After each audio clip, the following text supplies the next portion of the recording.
Hello everybody, today we're reading Matthew chapter 14, and I have amazing news. I finally got my driver's license, all to the glory of God, because he said, because I failed my first time, the second time, he's like, you're gonna pass. I'm like, okay, and then I passed! Which I'm honestly amazed. And another crazy thing is that I said to my mom, like, I hope I get this guy. And then guess what? I got that guy. I got the guy that I wanted to, assess me.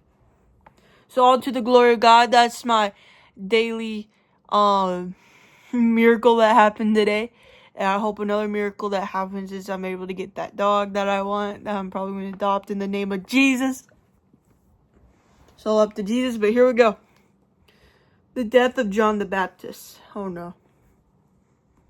When Herod Antipas, the ruler of Galilee, heard about Jesus. Hold on. My eyes itchy.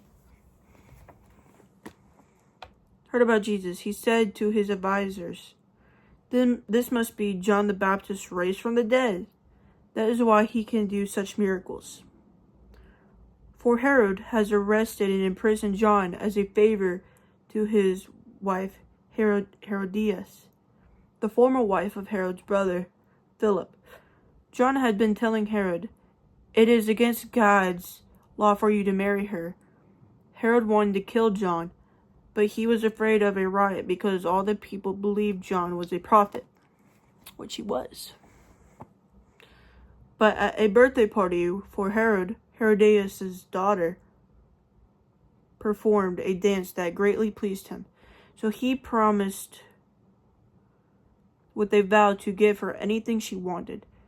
At her mother's urging, the girl said, I want the head of John the Baptist on a tray. Then the king regretted what he had said.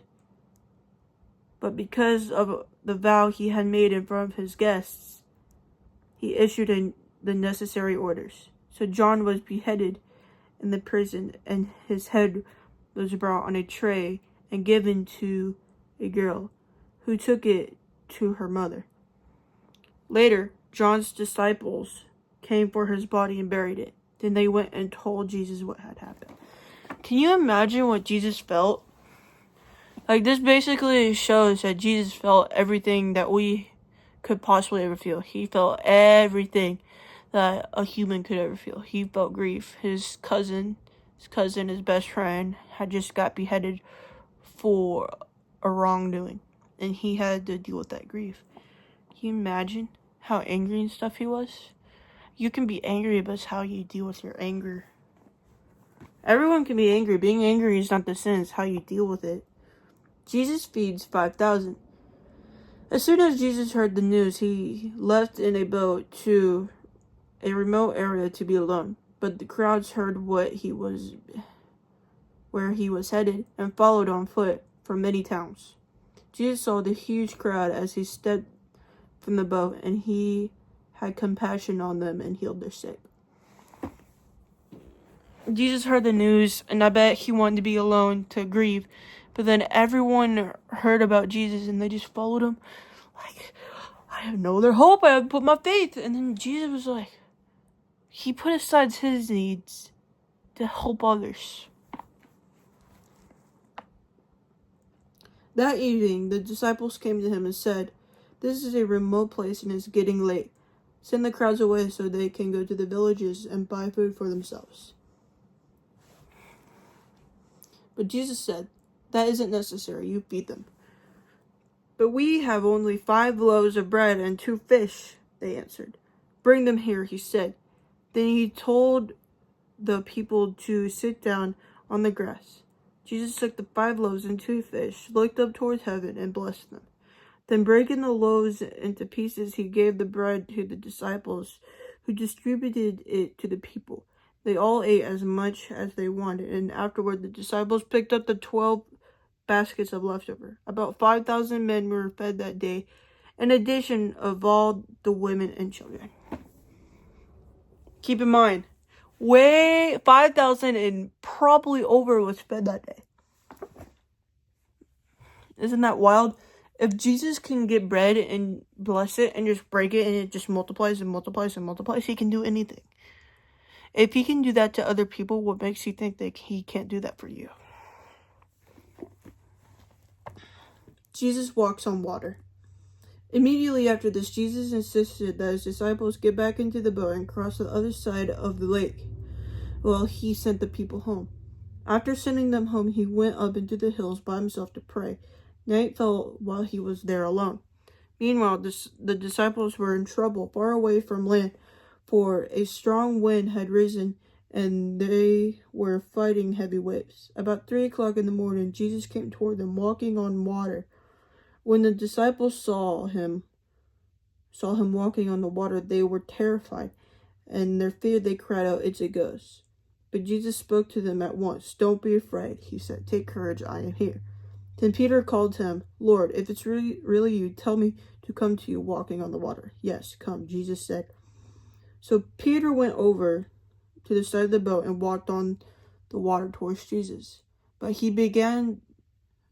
when he saw the strong wind and the waves, he was terrified and began to sink. "Save me, Lord," he shouted. Jesus immediately reached out and grabbed him. "You have so little faith," Jesus said. "Why did you doubt me?" When they climbed back into the boat, the wind stopped. The disciples worshipped him. "You really are the Son of God," they exclaimed. After they crossed the lake, they landed at Gennesaret. When the people recognized Jesus, the news of his arrival spread quickly throughout the whole area, and soon people were bringing all their sick to be healed. They begged him to let the sick touch at least the fringe of his robe, and all who touched him were healed. The example with, say they just saw him perform a miracle with the bread and stuff, but yet they still had little faith. And they saw him walking on the water, and Peter like, "If it's you, let me walk on the water." So Peter gets out and starts walking on the water. Everything is good and dandy. But he got distracted. When he got distracted and wasn't focusing on Jesus, he decided to sink. And then he was like, "Lord, help me." And he got saved. So this corresponds in real life. If you are focused on Jesus throughout your whole life, you'll be fine. But then if you get distracted by the wonders of the world, if you get distracted by issues of the world, you're going to begin to sink because Jesus is not your firm foundation. So since that happened, but if that happens and you call out to Jesus, he will save you. Just make sure you always focus on Jesus so nothing bad will happen. If you focus on Jesus and only Jesus alone, everything else will be taken care of around you because Jesus will provide a way for you. He doesn't want his flock, his sheep, to be discouraged. He doesn't want his flock or sheep not to be taken care of. So if you just focus on Jesus, everything will be taken care of for you. That was Matthew chapter 14. And yeah, I'll see you guys next time. In the name of Jesus, adios.